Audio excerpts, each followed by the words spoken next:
One of the areas in technology that's moving really, really rapidly is robotics. And we're going to talk about the advances in robotics. And we're also going to talk about how artificial intelligence is being used or has been used to help with many of those advances. And today, I am very pleased that we have a roboticist, I think that's the right title, who is going to lead us through this discussion and bring everybody up to date. So, welcome, Moiz, to the City Bar and the Artificial Intelligence Institute. So, today you find yourself in a room full of lawyers, computer scientists, ethicists, compliance officials, risk managers, innovators, judges, policymakers, and other stakeholders. You are also a member of the task force. Indeed, you're the co-chair of the subcommittee on artificial intelligence and robotics. Now, before I ask you to introduce yourself to the audience and tell us about your journey in robotics, I'd like to point out that you periodically collaborate with lawyers as an expert witness on artificial intelligence and robotics issues. So you're very, very comfortable with lawyers. So would you please introduce yourself, tell us about your journey, and then I'll start off the questions. Yeah, absolutely. Can you hear me okay? All right. So first off, Jerome, thank you for having me here. It's amazing to be surrounded by so many experts from so many different fields. So as most South Asian parents expect, my parents expected that I would be a doctor, and that was not a PhD kind. So to balance my desire for innovation and my interest in medicine, I decided to join Columbia University to study medical robotics in the area of rehab robots. So most of my thesis work was on developing devices for people with paralysis, people with cerebral palsy. These are people who are impaired, and thinking how technology can enable them for better strength, better capabilities, and to really improve their um, life standards. And after doing that, I developed this great technology, which was eventually patented, and now it's under clinical trials. Um, I felt there's a lot more to learn about robotics in general and different applications. So after graduating, I ended up joining Harvard Medical School as a postdoctoral research fellow, where I focused on surgical planning. So looking at surgical applications and thinking about how do we apply robotics and new AI algorithms to make it more efficient, make it more accurate. But one thing that I learned was that it's not as easy as it seems, right?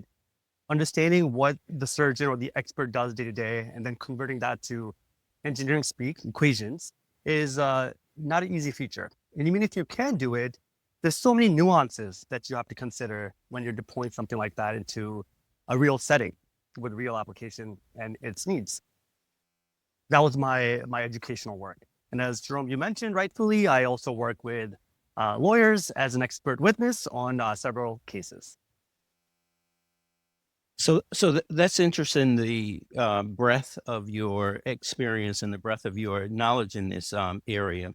In conversations that we've had in preparation for this talk, you've talked about bridging the gap between innovation and scalability, especially where robotics meets policy, ethics, and global markets.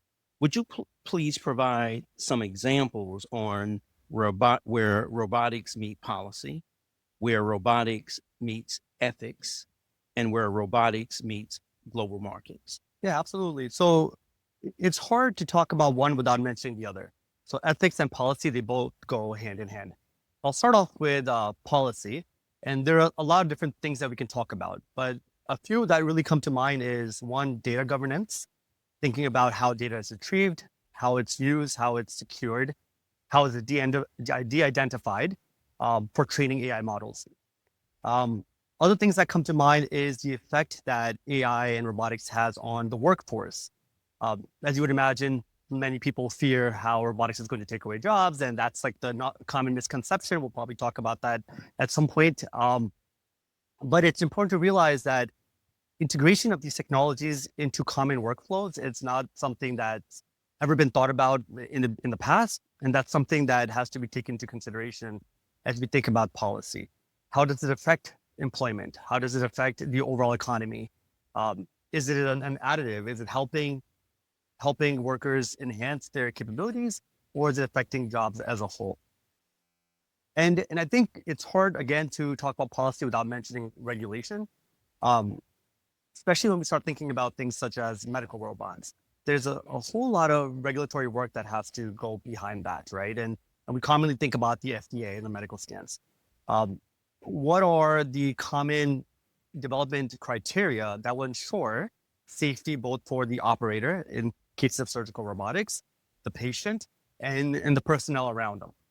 And this can be just by the accuracy of, let's say, the control algorithm. It can be about the temperatures and the working conditions of these devices and how they interfere with common medical equipment around. So does a robot provide, I'll be a little technical, electromagnetic interference, and does that interfere the common function of an MRI?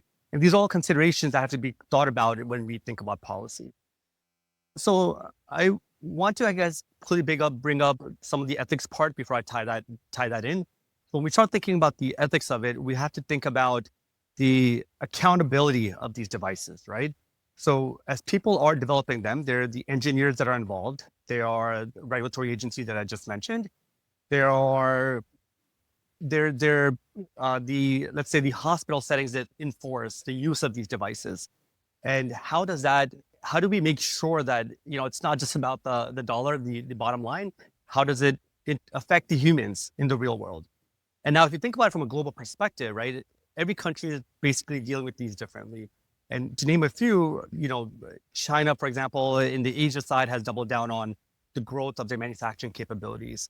So their focus is more about policies and ethics behind manufacturing to ensure that the devices are, let's say, biocompatible. They're clean, they're sterile. And then we think about it from the US side, often the flow usually goes into a lot of the algorithms per se. We've all heard of ChatGPT by now. Um, that's really something that the US is pushing at this point. And a lot of policies really fit behind the algorithms when it comes to more of our domestic development.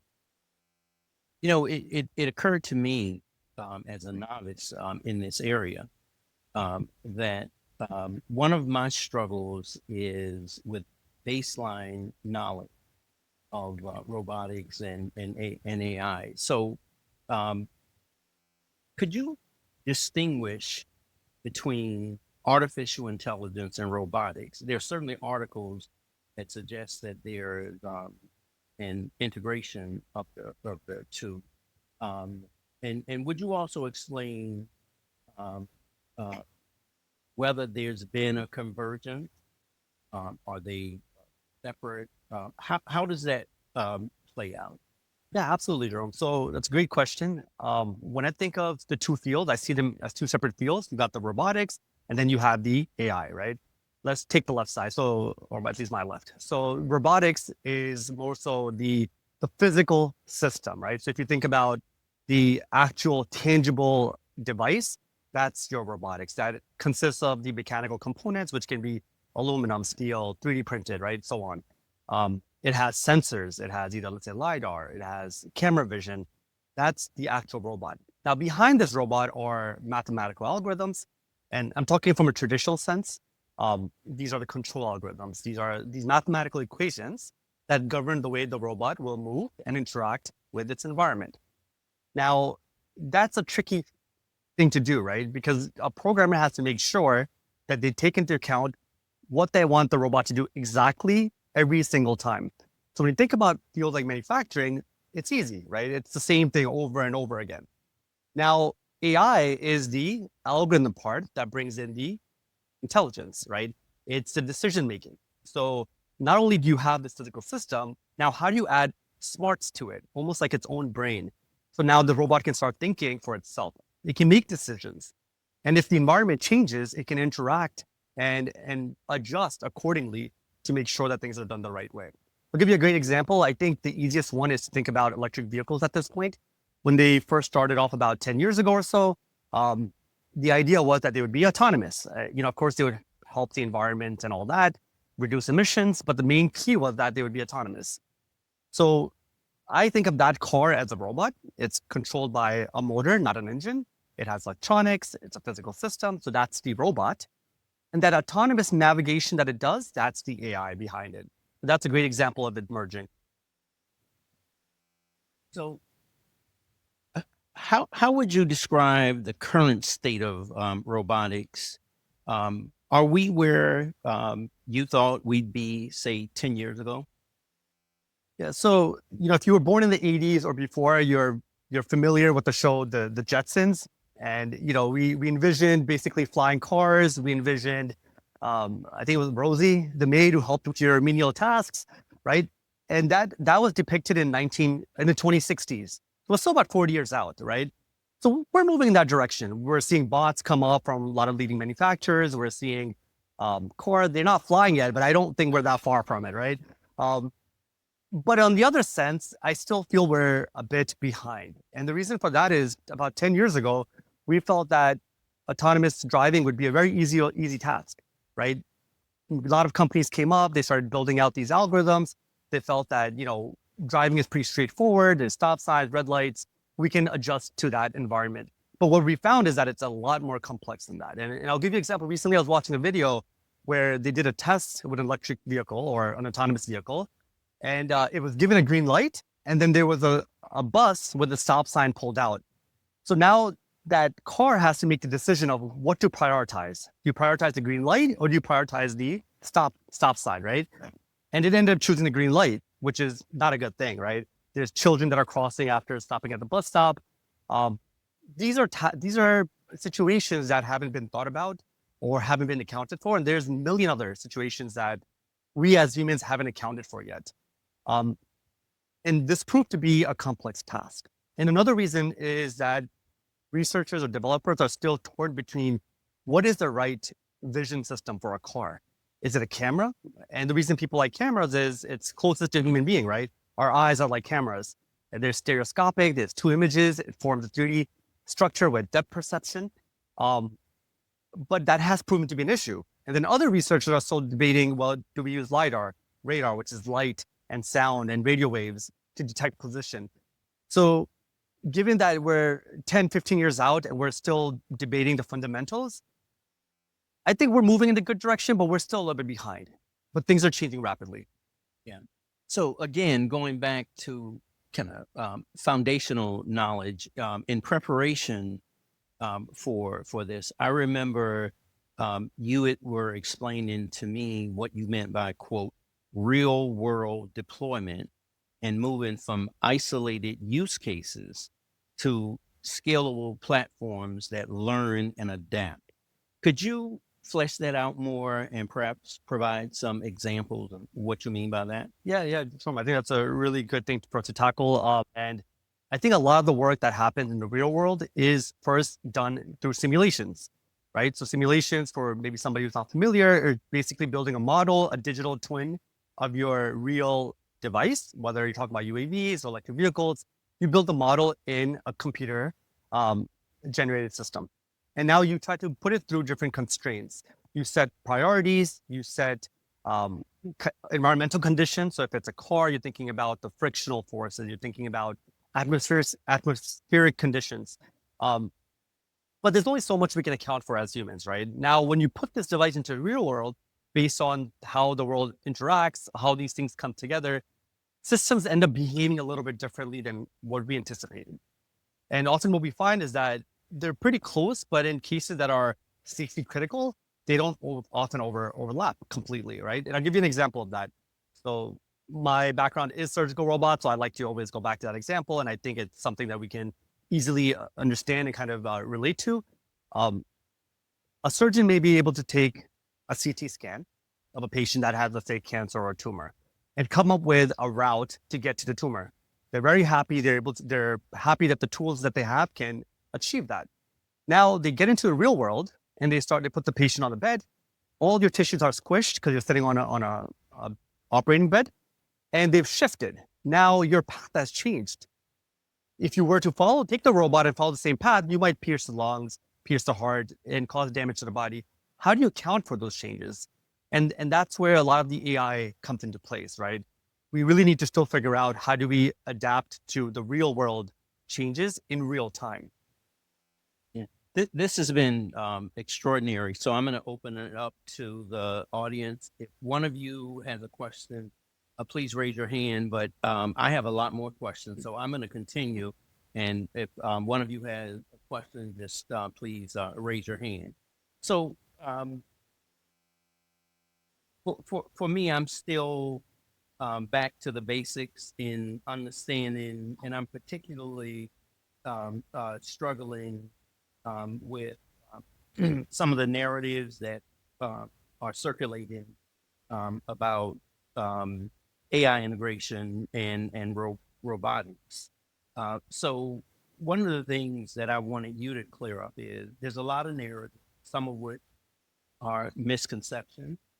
Could you talk about what the biggest misconceptions are about the intersection of robotics and artificial intelligence? Yeah. I mean, there's a few that come to mind. I think the one that we really need to talk about is robots taking our jobs, right? That's the biggest thing that I constantly hear. It's a thing that comes up in, at least my conversations with my friends in the workforce.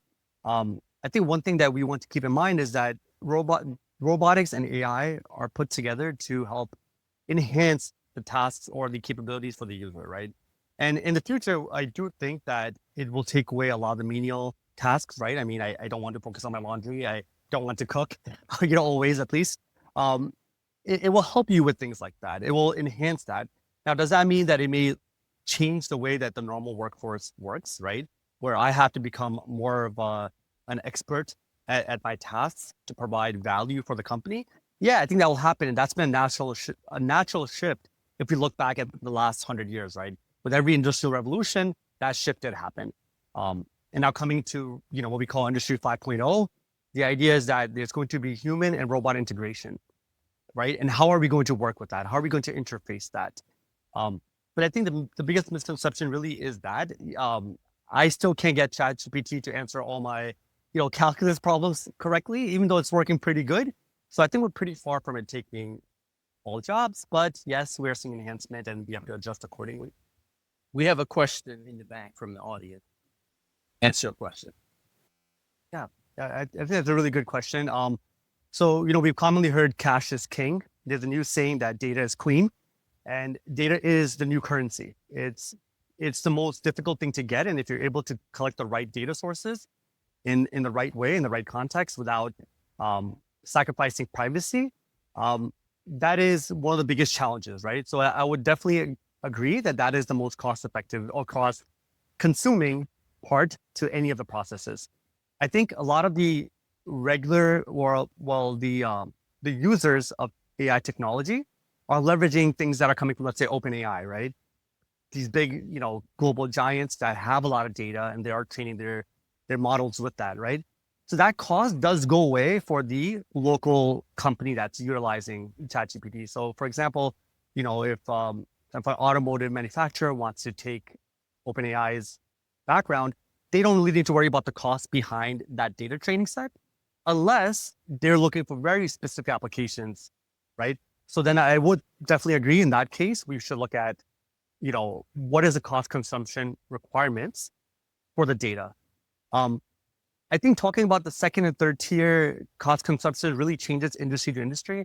If you're talking about a manufacturer, I think a lot of that really comes down to how do you minimize manufacturing cost. I think that's been the biggest overhead. One reason Tesla has done well is they've been able to scale, right? They've been able to decrease the overall cost that's required to building mass production of automotive vehicles. But that won't be true for most companies. I think most companies nowadays are app based. They're not physical manufacturers. Um, in that case, I think it's hard to say exactly what would number two, number three would be, but I would look at how they're using that for their operational efficiencies, their marketing structures, their sales structures. Because at this point, most companies, they're taking AI and implementing it first through their marketing and sales before they get down to the development aspects of it. One, it's safer. Two, they can still pilot it and keep things more stagnant if needed. But I think we have to keep eye on that. It's going to evolve very, very quickly. So one of the reasons that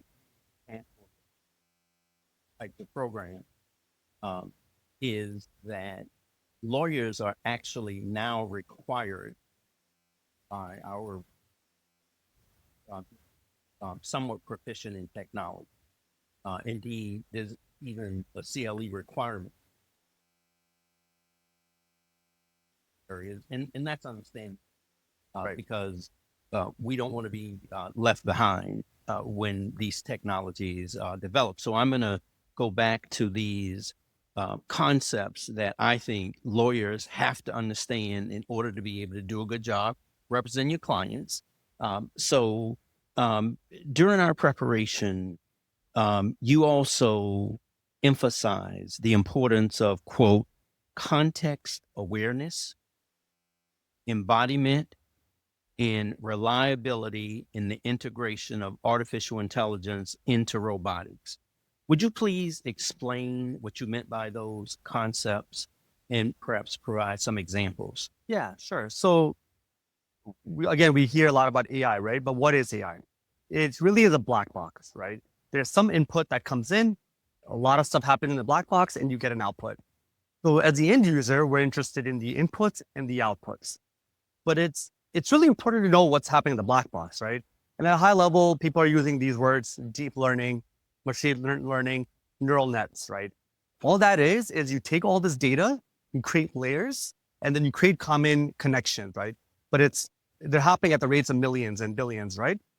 And then the algorithm finds these common pathways that are not so obvious to the human, and then it spits that out as an output. So we end up finding trends or connections that weren't obvious. Now, that's okay if you're looking to find something that's not safety critical. Um, but now when you're thinking about a lot of things like, and I like to again go back to surgery or like or go back to electric vehicles or autonomous driving, safety becomes a big part. Unless you understand the context and have clear transparency as to what's happening in the black box, it is hard to apply that to real applications. And the reason for that, again, you can take your own experience. If you've ever asked ChatGPT a question twice, it gives you slightly different answers each time, right? And that's okay because we're humans and we can reason and we can figure out what is it that we want to get out of the output. Now, if you're relying on that completely for an autonomous vehicle, that becomes a challenge, right? If it gives you a different solution for the same scenario, now you really have to take the context into play. And if you're not able to do that with transparency, you cannot ensure the safety of your environment or your patients. And that's where we are today with quite some of the challenges.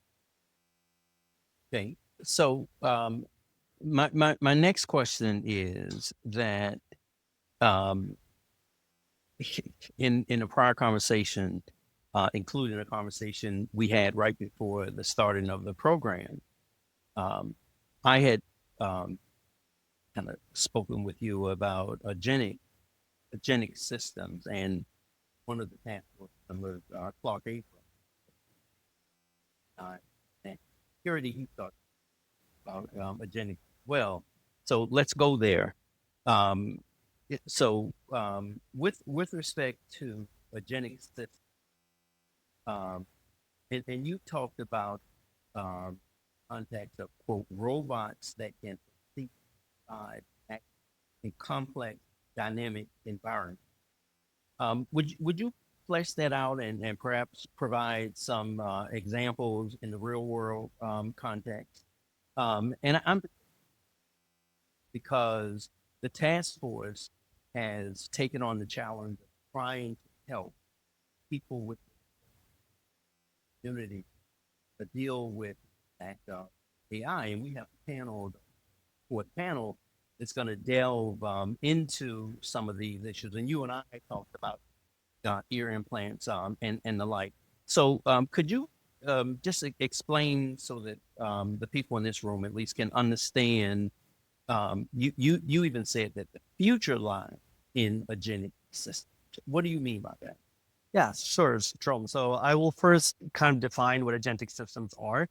Um, so right now, if you look at, again, ChatGPT, I think that's the easiest example to use. We are the agents, right? We put the input into the system, and then the system calculates some response and gives a response. Then we go back in the loop, back to ourselves, and we assess that solution. Are we happy with it? And if we are, then we move on if now we ask the question a different way. Now, that's okay because we're the agent, but with these new AI agentic systems, that decision making, that logic and reasoning should happen automatically. It removes us from the equation and it uses the AI as its own feeder, right? So, an example for that is you're asking it a complex question, and the way humans tackle complex questions is we break it down into easier, digestible components. The system should be able to do that by itself. And if it's able to do that, then it can find a reason for each of those digestible parts, put it together, and give us a solution. That is an agentic system. And you mentioned neurorehabilitation as an example, and I like talking about that because a lot of my thesis work was around that. And I think if I give an example, it may resonate well. So when I was doing my doctoral work, I focused on building these rehab devices for people with cerebral palsy, right? So I built this device where these are children who have no postural control. So if they were sitting on a wheelchair, they would fall over unless they had straps to their body. So I wanted them to explore their posture so they can develop a mental model of their own capabilities. Now that required, since I was using basic robotics, not AI, I had to think about human intent. Human intent is a very difficult thing to measure, right? I have to think about what is it that the human does that allows the body to know that it's trying to move, right? I reach for a cup, I grab it, but what was that initial motion or decision that triggered my body to do that task? Now, that intent is a difficult thing to measure, but with systems such as agentic AI, in theory, it's still work in development. You can measure human intent, right? You can have an exoskeleton on somebody's body and then be able to measure their intent to move a leg before actually moving it, right? Right now, we rely on EEG technology, so brain impulses, but it's very difficult to do. But with some of this agentic AI, it can help kind of polish that and tease out some of the nuances to measure human intent. And that's just one example. But I think the common day things will be more on the prompting and the text editing. I just want to say that that question absolutely will be answered, but will be answered by a different panel. If you have a view, you can take a view, but I think that's probably beyond the scope of what I've asked you to talk about. Yeah, given that I'm not a lawyer, I will. Yeah, I'll take a disclaimer and leave it there. Yeah. The lady over here back, please. Yeah, that's a great point, and I think that is the biggest challenge, right? How do you collect that data while letting the patients know that their data will be used, declassified, de-identified, right? So hopefully their name is not tied to it, their social securities are not tied to it, but that's a big challenge because right now the main holders of that medical data are hospitals, right? And they're the ones that have decades of data collection, but it's still tricky to figure out how does that relationship build between them and the developers to gain access. So even when I was with Harvard Medical School, we were tied to Mass Gen, Brigham and Women's Hospital. These are some of the top 10 hospitals in the world. Even internally, it was very difficult to get access to data. And even, I think I got patient data for 7 patients, and it took a lot of, work and regulatory reviews to make sure that data is declassified and de-identified before we used it. So definitely a challenge and something that's being worked on. And one of our panels will deal with the privacy laws and the HIPAA laws in the specific context in which you asked the question. So we'll get into a lot of detail on that question as well in a panel. In the back. Yeah, I mean, I think that is a big challenge lying ahead. So the way that AI is revolving now is to this embodied AI, physical AI, which is fine. We're doing text editing, but if we can take those algorithms and put it to physical systems like bots, we can get them to do particular tasks, right? Or as I mentioned, the autonomous vehicle. But since all these things are interconnected through through Wi-Fi, Bluetooth, there is that cybersecurity risk, and it is important to make sure that those things are accounted for. And a lot of breaches are happening. I mean, they do happen, and then you get those disclaimer texts on your phones, right? That it happened, and through your credit card system or some other system. At this point, we've even gotten numb to some of that, right? But it is something that we need to keep eye on. Cybersecurity is going to be a big challenge, and there's a lot of companies, a lot of startups that are working on making ways to encrypt data and access to it. But we still have to figure out how well that works. here? So that is not an easy question, but I'll try to answer it anyways. So one, as I mentioned, getting access to data is difficult, right? But once you do, and let's say that it is de-identified, so it's not tied to anything that can provide risk for anybody or patient, um, we make sure that we have internal regulatory bodies or what we call IRBs, review teams, that make sure that the data is being used in a right fashion. So they have things put into place that the data is kept in a secure place, that it's only used when necessary, and that everybody that's working on that, let's say that technology, does not always have access to it because they don't need it, right? It's being used for training, and then it goes back to that, and then at some point in time that it's removed and deleted if it is something that could provide a risk of some kind. I think that's how most places are handling it at this point. But I think the biggest thing is to make sure that the data that you collect is, de-identified, so that if something does happen, that the risk is low. I think that is something that most companies keep in mind at this point. And I agree. I think EU and a lot of other countries have slightly different rules around it.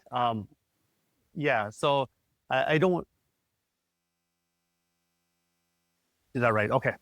So right.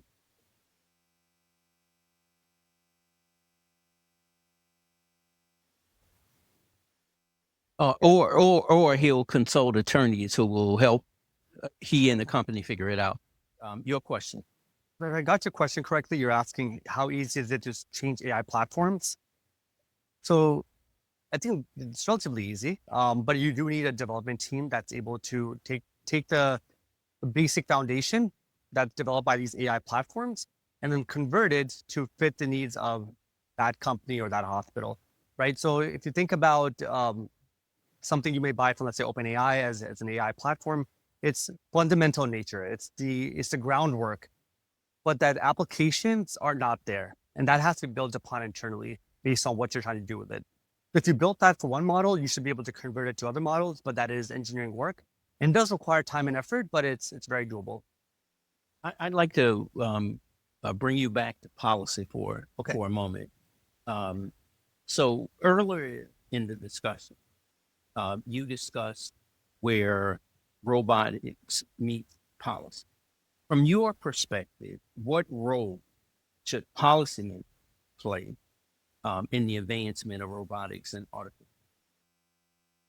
Yeah. So I think as a developer, our goal, obviously, you thinking from our needs of developing new technology, you don't want it to be to a point that it hinders regulation and policies hinder development, right? The whole point of innovation is that it makes the world a better place. I mean, that's the common goal. I'm not sure if everybody has that same motive, but that is a common goal, right?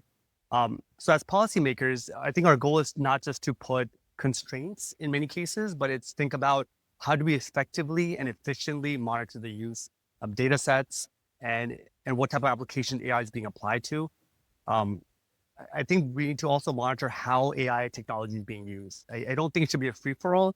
Um, just like you would think with something like a vehicle that requires a license or a weapon of some kind, right? I think it does require regulation and security measures and some sort of discretion as to what it should be used for. That's a bit of my personal take from my own experience, but I'm sure others have different views on that as well. Yeah, and the question in the back where he was raising an issue about um, struggles or challenges that would have to be overcome. Yeah, global. The underlying basis of this question, policymakers make different choices. So while in the U.S. There may be a decision to focus on safety or to at other places how to make different decisions, and as a result, companies ultimately going to have to figure out how to address each of the challenges in each of the locations those companies operate. So I have two more questions that I'm going to ask, but I'll open it up back to the floor so that if others have a question, I don't have my glasses on. That means I can't see you, but I can see arms that are raised. So I'll pause. Any question from the audience before I go to mine? The lady over here, and then the lady here. Yeah, I mean, so that's a pretty subjective thing, right? So it really varies from developer to developer. But one way that we handled it in the medical field was we had surgeons or trained experts all go through the data and validate it before we trained with it. And that was our step to making sure that the data is a good data set. But in our area, we still had a pretty small data set compared to, let's say, something like automotive, which may have millions of data sets. Um, I think it's impossible to go through data by data, but it's important to have some criteria that segments at some intervals, right? So let's say you have 100 data points. Every 10th point it takes and it samples and ensures it meets some criteria.